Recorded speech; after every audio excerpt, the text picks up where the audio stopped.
Hello guys, good morning, good afternoon, good evening, depending on the time you're watching me. Your boy Vic Seezzo once again. I want to address ADLSA issues today, guys. This is very important.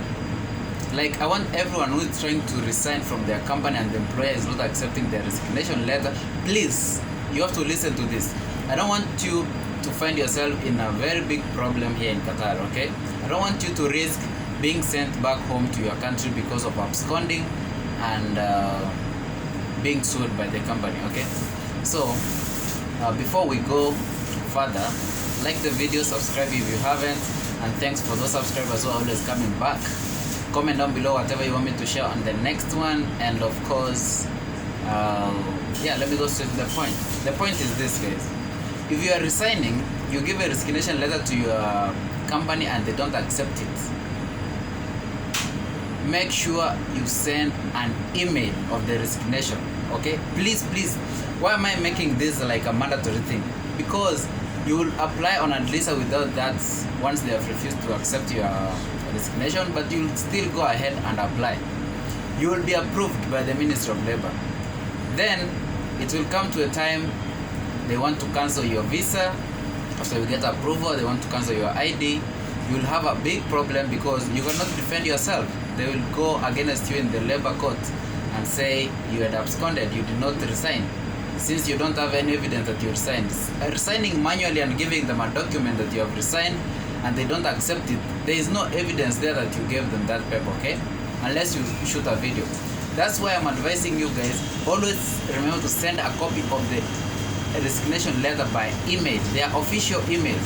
So in case they will deny that you never resigned, you will have the evidence on the email and there will be the official company emails, okay? So once you have this, there's nothing that they can do. You can sue them. And the Ministry of Labor, of course, will be able to protect you if you have that.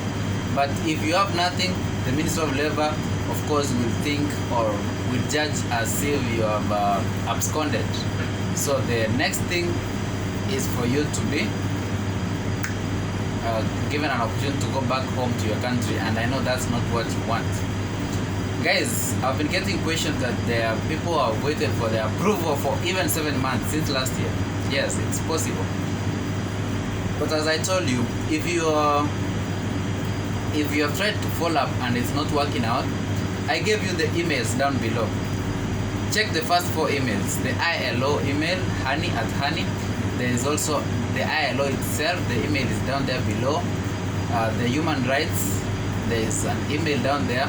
Just check on the description box. Send those emails. Those people will follow up for you and they will make sure you have been approved. You don't need signatures. I'm still insisting on this. You don't need signatures or stamp on your resignation letter for you to be approved, okay? But make sure you submit a copy of your resignation letter to your employer. Please make sure. And for those companies that are willing to give you NOC, well and good, get the NOC, use it to apply on ADLSA and everything will be smooth. Kadamas, please. I know most Kadamas are asking me, how can we also change jobs from house help people to companies? It is simple.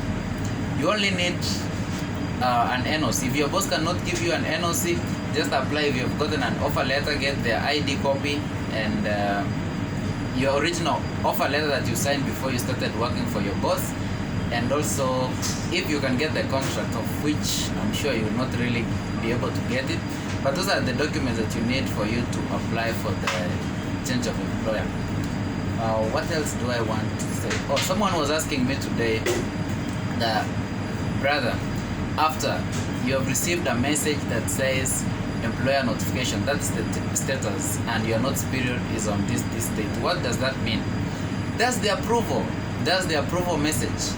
It means your last working day on that company will be shown on the notice period, and then don't expect a text saying you have been approved. No, it doesn't come that way. It gives you status, employer notification, and of course they give you your notice period, your last working day on that present company.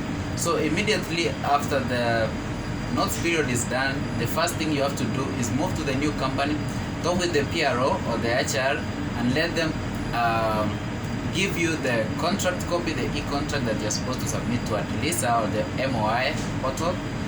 Sign, and make sure when you are signing it, your signature is the same as your current QID. It must be the same, otherwise it will be rejected and come back to you. So make sure your signature is the same, and once you have done that, let the company attest on the MOI portal, which will take 2 to 3 weeks for you to get your QID. And again, from the comment section, someone said like it's more than 3 weeks they have not received their 2 weeks they have not received their QID, and when they are trying to check on the MOI portal or Armenia, they cannot find their QID like fully transferred. So about the QID, it takes 3 to 4 weeks, sometimes 2 weeks, but as long as the signature is the same, all your documents have been submitted successfully with the e-contract, it will come out. Mine came 2 copies, one and a duplicate of the same, so you don't really have to worry about it. Once you've been approved and the new company is able to take you in, you start working, you don't have anything to worry about. You are not in Qatar illegally, so yeah, you don't have to stress yourself about it. Another thing is there are people who have been forced to go back to their home countries, and this because maybe the company has an issue with them or whatever it is. So if you want to change your jobs and come back to Qatar by exiting, make sure before you leave the country, which is Qatar, you find a company that is interested in you, sign an offer letter with them, and ask them if they have visas for your country before you exit the country. And please, this is very important, when you're exiting the country, make sure you go to the ADLSA link. It's down below, the same one we used to apply for change of employer. Apply for employer notification that you are exiting the country, so that once you have checked or you have exited the country, you will not be given a ban for 1 year or 2 years. Okay, so once you have notified the employer, you will be able to come even the following day, as long as you will be sent a new visa. So try to avoid getting banned by not notifying your employer that you are exiting the country. And there are some people who have stayed outside Qatar for 6 months and their QID was cancelled. So if your company has already cancelled your QID and they did not put any blame on you for you to get a ban to come to Qatar, then there's no problem. You can apply for a new visa or whichever with a new company and come to Qatar.